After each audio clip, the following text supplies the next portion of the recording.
Hello and welcome to the Tea on Sustainable Living podcast, where your hosts, Hannah and Brandy, try and help each other navigate the big messy gray area of giving a shit about the planet, and hopefully helping you along the way.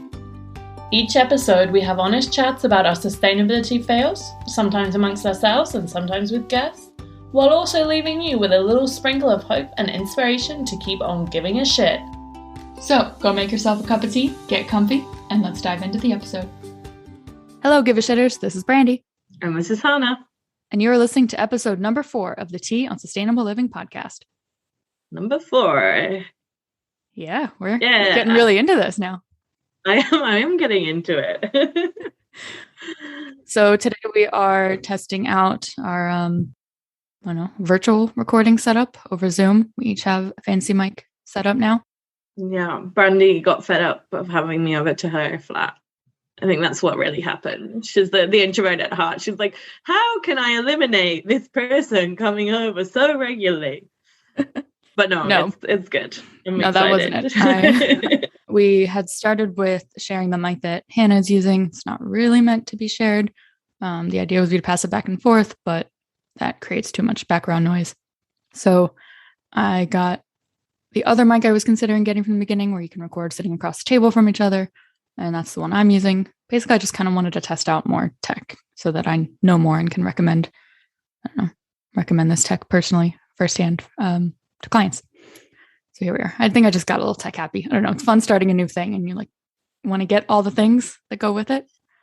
Yeah, it was definitely like Brandy would be like, oh, I'm thinking of getting some new headphones. And then I think that afternoon she's like, I brought the headphones. I was like, oh, okay.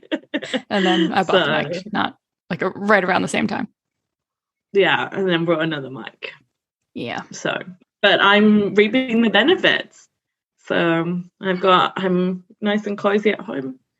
I still managed to run late, even though I wasn't physically going to a location. So, but yeah, like especially going into winter, it's cold. If we don't want to leave our apartments. Yeah, but we'll probably just do a mix of both recording together. I also want to see what would sound better, because in my place, I don't have a big apartment, but there's not a lot of, I have curtains and rugs, but it's a little bit echoey. But yeah, we'll just see what sounds better. And yeah, now we have options.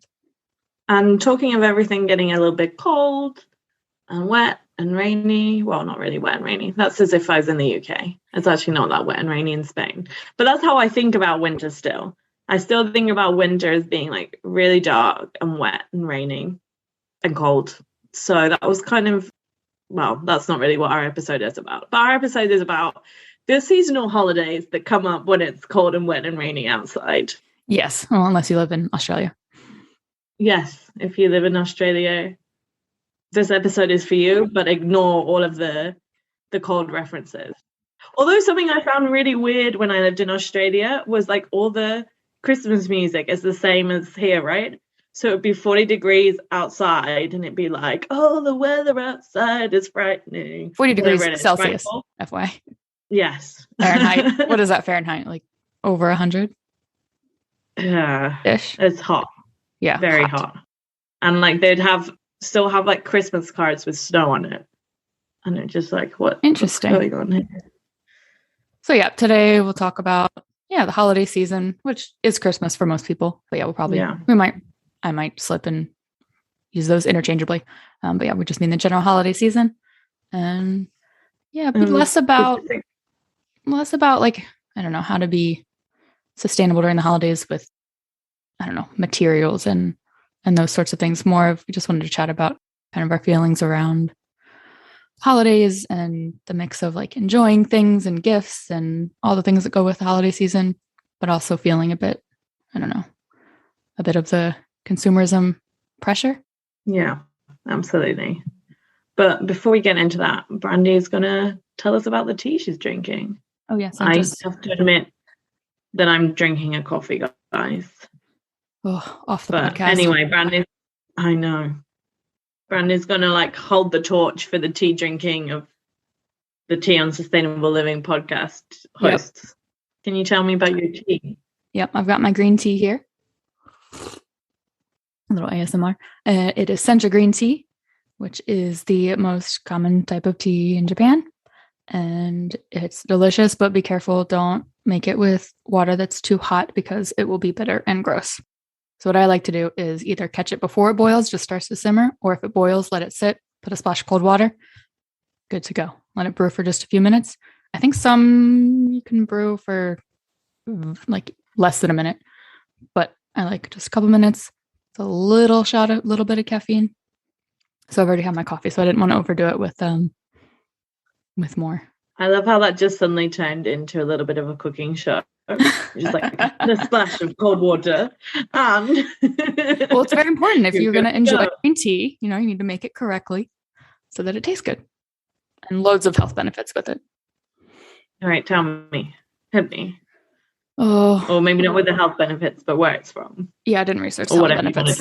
They have a lot of them. But yeah, so drinking green tea, which is the most popular tea in Japan. So I looked up what Japan is doing for sustainability. And before I get into like the main project I was looking into for the Olympics that just happened, the 2020 Olympics that happened in 2021, because, that thing that happened to us almost 2 years ago, well, still happening. I thought it was really cool. All the medals from the award ceremonies were all made from recycled metal and phones that people had donated. That's cool. I didn't know that at all. Yep. The medals in the spirit of sustainability, the highest desired gold, silver, and bronze medals were all made from material recycled from mobile phones and other small electronic devices donated by the public. Which that is very really cool. But I'm also sad that medals aren't actually pure bronze, silver, and gold. Really? Yeah. I don't know. It sounds, it's very cool. I'm not going to lie. But I'm just like, oh, but a gold medal should be solid gold, right? Maybe it's never been like that. I'm just naive. I suppose that's a personal opinion, yeah. But like, what pure gold? Yeah, but then you would just hang it up on your wall, and it's not like it's like a piece of jewelry where you're out wearing it. But even still, for me, I don't really care about, I guess, the actual material. Just if it looks like gold, great, it's gold. I don't know. Yeah. But yeah, I thought that was cool. I think they did a bunch of other efforts in the name of sustainability for the Olympics. And I'll leave the link to that article in the show notes if you want to read more about that. But while I was reading that article, it touched on Japan's problem with plastic. And we just did an episode on plastic, so I'll link that in the show notes as well. But the project I found, not really a project, it's a law that passed in June 2021 called the Act on Promotion of Resource Circulation for Plastics. And from this article, the law encourages manufacturers to design products for ease of recycling, which is great because I think it should be the responsibility of a manufacturer to deal with their products when people are done with them. It shouldn't be put on the consumer. So I think it's great that they're taking that now that is a law. Let me read the rest of this next part. It also requires major retailers and hotel chains to offer plastic products that are 60% derived from recycled or biodegradable materials by 2030. So by making it a law, by creating a market for the recycled materials, now something will actually happen with them. Because if you recycle plastic, but no one's buying that plastic to do anything with it, well, what's the point? Like, that is the whole point of recycling and reusing the material. Right. So now that it's a law, hopefully, that creates more of a market for the recycled materials and more people will do it. And yeah, we'll see. I'm sure there are cons to it. I don't know the ins and outs of, kind of legal sustainability things. There are pros and cons to everything. But I think, it's a great effort, great start. Yeah, definitely.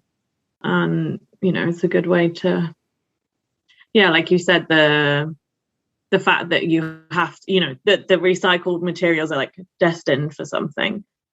Exactly. By having that cycle, I think that's really important. Mm-hmm. Because it's true, you can kind of do all these things and then be like, but wait, who are they being recycled for? Like, why? What is it going to make? Exactly. We just released a plastic episode that was kind of fresh in my mind, and I thought that was pretty cool. So keep an eye on that, Japan. Keep it up. Keep on keeping on. Awesome. Thank you for that contribution, Brandy. You're welcome, Hannah. And now I think we're going a bit closer to home to spill the tea on ourselves. No tea has been spilled today. Nope. I have not spilled any. Though the tea strainer I use is not fine enough and all the powdery bits are at the bottom. So it's like part green tea, part matcha. Which I don't like. Do you want to take that as a sign that you should spill the tea on yourself first? What are your gray area issues around the holidays? I've kind of gone in waves with this over the years. There was a period I talked about in a previous episode of going through a phase of like being, I don't know, a minimalist kind of journey and going full on zero waste. And around that time, I just remember feeling like super pressured by the obligatory nature of gift giving around the holidays and the consumerism aspect of it. So for a while, I think I just started giving gifts of experiences, consumables, those sorts of things, and then starting to have conversations about, receiving those types of things.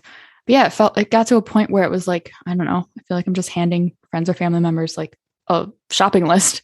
Like, well, if this is something I need or want, like I can just buy it myself.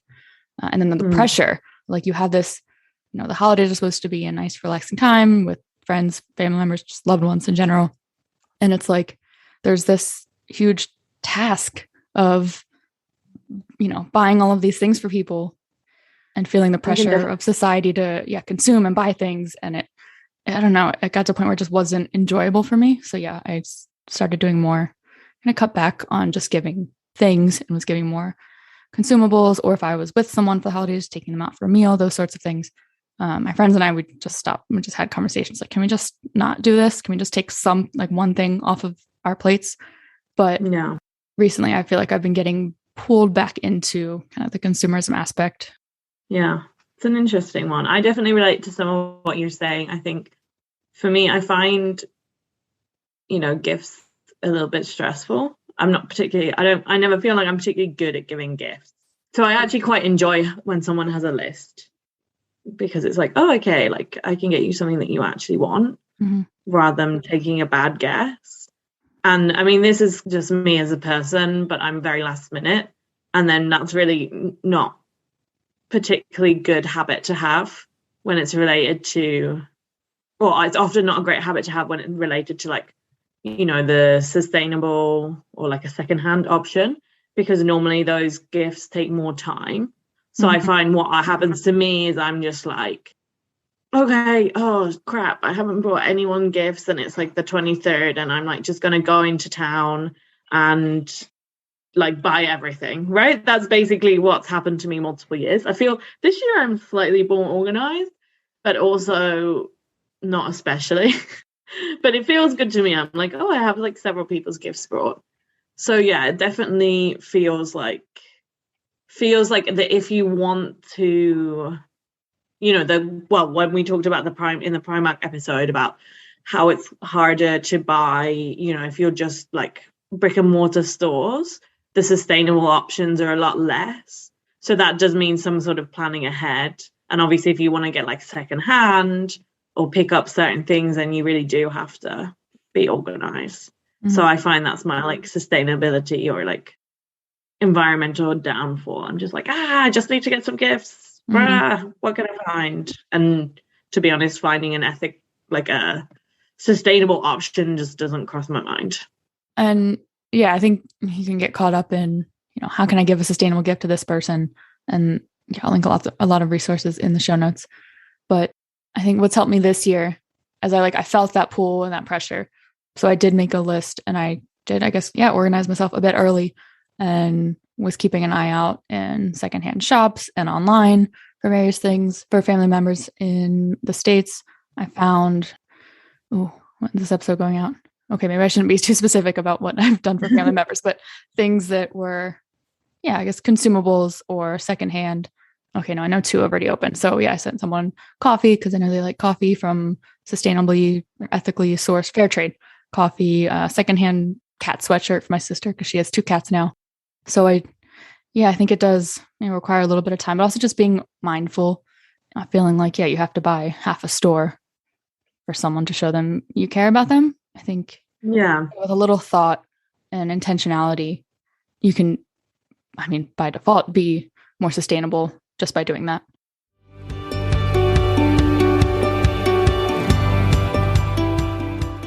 Hello, Give-A-Shitters. Brandy here. I just wanted to quickly interrupt this episode to tell you a little bit more about our show notes.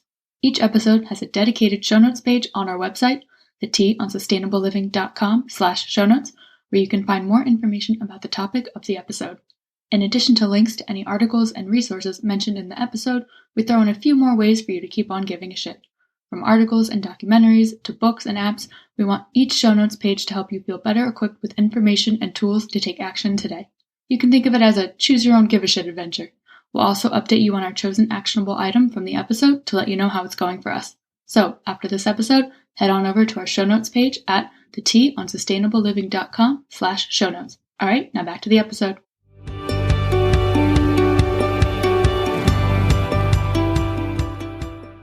Yeah, I think it's an interesting one for me because when I was thinking about this, especially around gifts, it's like remembering my childhood, and like gifts was such a huge part of it. And, you know, family sent a lot. My like parents did like lots of little gifts, and they're great. Like I have so many good memories. You know, I was saying, I personally find gifts kind of stressful, but of course, a lot of people love giving gifts and they love receiving gifts. And it's like a part of a lot of major traditions, like gift giving. So I don't know, that's kind of the gray area for me. And I feel kind of ties into some of the sustainability issues where people find I think when people envisage a stereotypical eco-friendly lifestyle, it seems like unappealing because it feels like you have to give up a lot of things. It's like, oh, I want to give gifts over the holiday. I want a Christmas tree. I want to receive gifts over the holidays. I want to wrap it up all up in like, you know, shiny paper and put bows on it. And, you know, I don't know, like that's not wrong. No, I don't think it's wrong with that. Yeah, like I said, if gifts are the part of the holidays that you get, you know, the most joy out of, then go all in there. And then maybe you, I don't know, find a secondhand tree, or there are tons of options on Pinterest and online in general of ways you can kind of makeshift a tree, or I don't know, find secondhand lights. Like go all in on the thing that matters to you, and then either cut back on other things or find more sustainable ways to do other parts of the holidays that, you don't care as much about, if that makes sense. Yeah. But then, okay, how do you balance that? Because holidays are obviously not really like a one person. Well, they're normally not just like celebrated by yourself. Yeah. So you're like, I mean, you might, like, I could say I find gift giving stressful, but I also know family members who spent like months thinking about it. And it's like something that brings them lots of joy. How do you balance that? Do I say to them, oh, I don't want you to give gifts? I think I don't think that's the right approach. No, I think how do you balance all the needs within like a family environment? You have to get comfortable in the gray area and accepting that it's not just you and that there are other people involved, whether it's thinking about a gift to give someone, you know, it's what would they get joy out of? They said they want this one thing and I don't know, it's something you have to buy new and it's made of plastic. You know, you do have to kind of draw your line. If you know they will enjoy it, okay, buy them that one thing because that will mean more to them, instead of saying, well, no, I refuse to buy plastic, so I'm not going to buy you that. And I think, you know, this question comes up a lot into like minimalism. If you live with a partner or roommates, how do you make them have the same values as you? And you don't. The answer is you just don't. Try to do you the best you can, but accept that there are things out of your control when there are other people involved. I think it'll be different for every person, depending on the person, and then the people you're with, how much of a conversation you want to have, where you want to draw that line. Because I think some families who, if you were probably to bring up sustainability at all, how can we make changes? That might be incredibly offensive to your family if they're set on traditions. And if that's the case, just do you the best you can, maybe reuse the same shiny wrapping paper, or think of small ways that you can, that are in your control. And then just accept that there are things that aren't. I hope I'm saying that right. Yeah, it's an interesting one because I think it's quite hard to change traditions and retain like the essence. It's like, how do we find, and like you're saying, maybe sometimes it's not changing, it's kind of accepting how it is. Or creating a new one. Personal workarounds.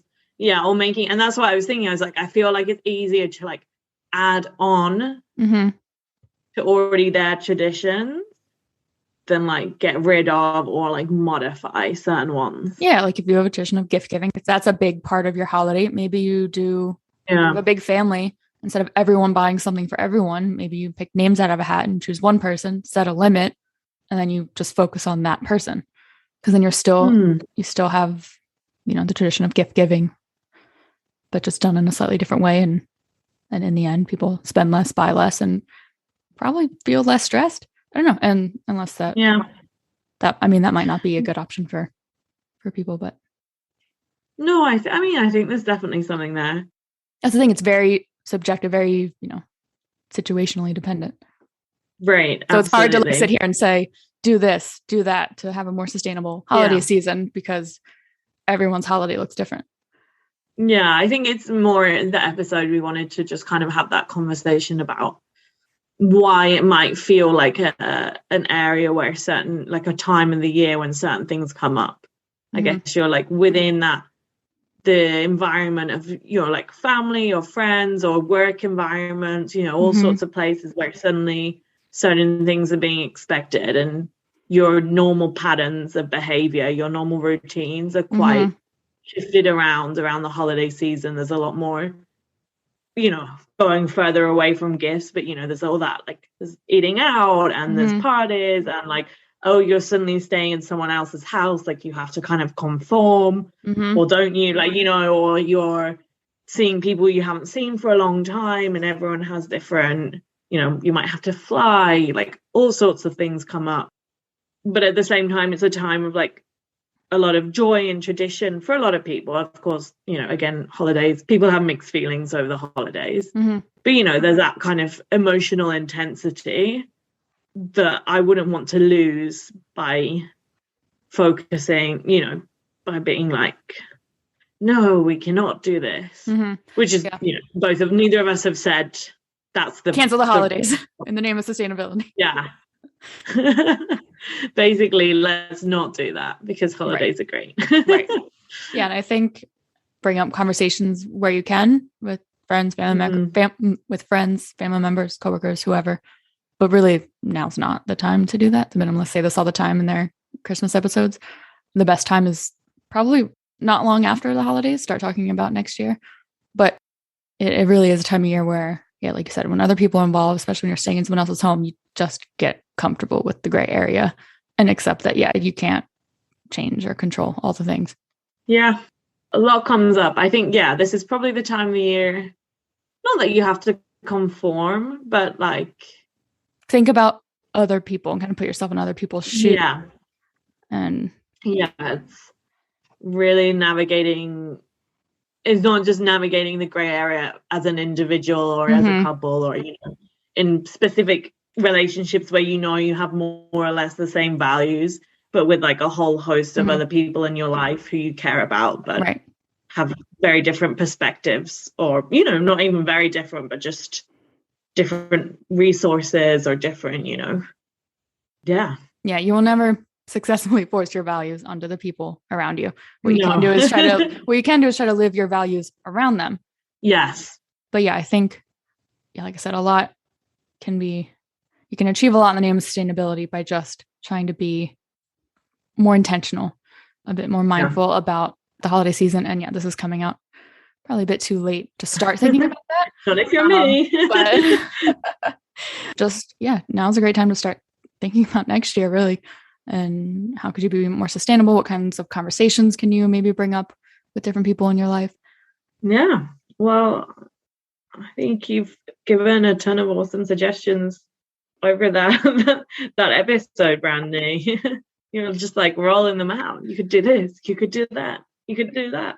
So I'll leave various things in the show notes. But things like swapping out materials, doing a Google search, or going on Etsy, trying to find handmade things. Yes, love Etsy. Giving gifts of time, experiences, consumables, secondhand. Yeah. I think are all great things. And most of all, after the, few years we've just had, hopefully we can find joy in the people we're spending the holidays with.